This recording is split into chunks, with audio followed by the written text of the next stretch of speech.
Welcome to our channel. Today we how to authorize with Stripe Customer Portal on mobile. Detailed guide step by step clearly. Open the mobile app where you want to authorize with the Stripe Customer Portal. Navigate to the section for user accounts or payment settings. Look for the option that mentions Manage Payments or Billing. Tap on that option to proceed. You will see a prompt to log into the Stripe Customer Portal. Enter your email address associated with your Stripe account. Provide your password to log in. If you have two-factor authentication enabled, you will receive a code. Check your email or authentication app for the code. Enter the code into the required field in the app. Once authenticated, you will be redirected to the Stripe Customer Portal.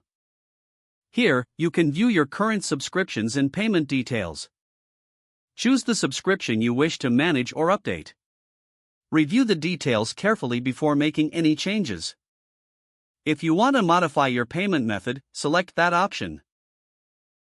Enter the new payment information as prompted. Ensure all details are correct before submitting the changes. After updating, you will receive a confirmation message. If you prefer to check your billing history, locate the Billing History section. You can view past invoices and payments here. When finished, securely log out of the Stripe Customer Portal.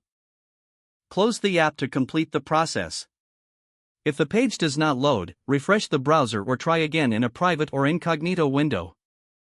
Make sure you are using the correct email address, then retype it carefully to avoid small typos. If your password is not accepted, use the reset option and create a new strong password you can remember. Check your spam folder for verification or security emails, then complete any requested confirmation steps. Enable two-factor authentication if available to improve account security and reduce unauthorized access risk.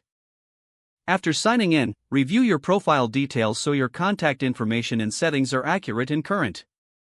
If you see an error message, note it down and try again after restarting your device and internet connection.